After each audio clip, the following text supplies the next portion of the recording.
Welcome you all today's online session. I am Dr. Sushmita Nargis, Associate Professor Biochemistry at Din Sokina Women's Medical College, Joshore. I have already discussed about protein digestion in my previous session, so today I would like to discuss about carbohydrate digestion and absorption. Digestion, the main mechanism of digestion is hydrolysis or breakdown process.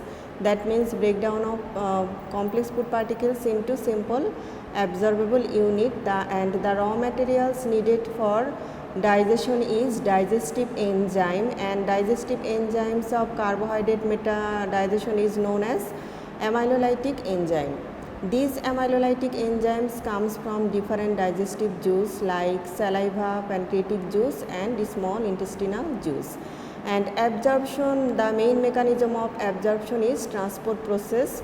That means the end product of digestion, water electrolytes, passes into the intestinal lymph and then finally enters into the ECF and blood stream is known as absorption.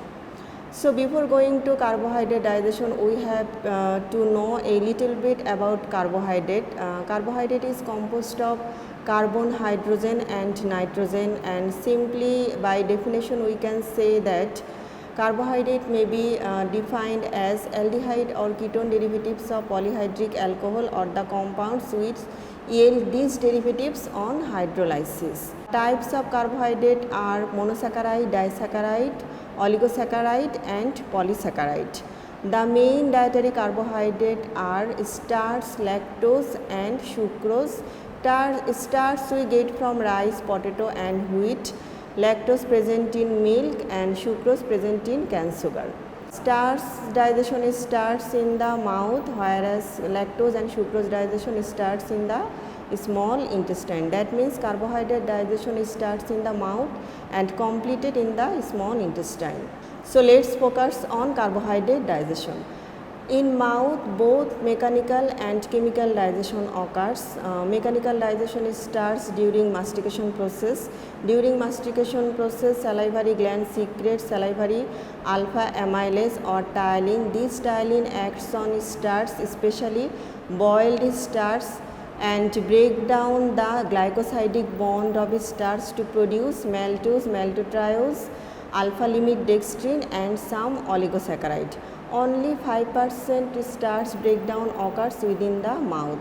Then these food particles enters into the stomach, but in stomach their high acid content inactivate amylase enzymes, so no chemical digestion occurs in the stomach, but mechanical digestion is ongoing. The strong peristaltic movement of the stomach makes the food particles into uniform structure like chyme. Then this chyme enters into the upper small intestine, that means duodenum, and then pancreatic juice secretes pancreatic amylase, and both pancreatic amylase and salivary amylase acts on this starch to break down them, produce maltose, maltotriose, alpha limit dextrin and some oligosaccharide.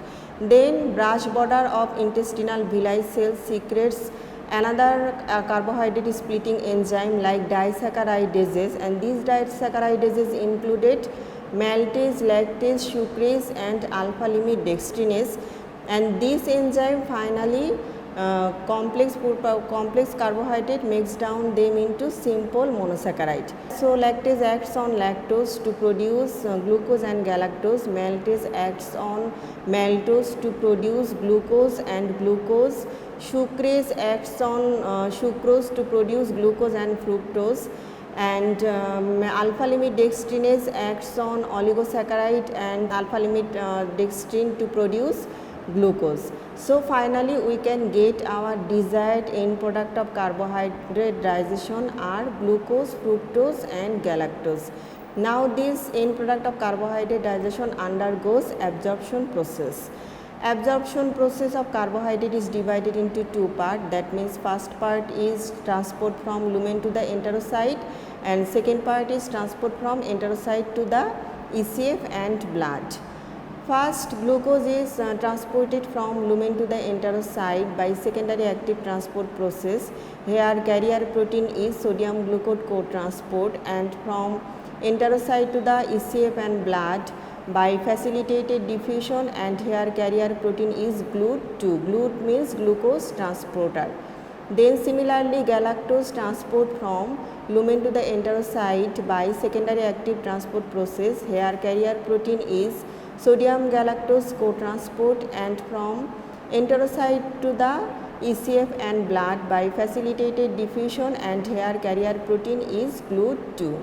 And fructose transport from lumen to the enterocyte by facilitated diffusion, here carrier protein is GLUT5, and from enterocyte to the ECF and blood by facilitated diffusion, and here carrier protein also GLUT2. And pentose from transport lumen to the enterocyte and from enterocyte to the blood by simple diffusion, here no carrier protein is needed. So that's all about carbohydrate digestion and absorption. I think all of you understand today's session. See you in the next session. Till then, take care and stay safe. Thank you.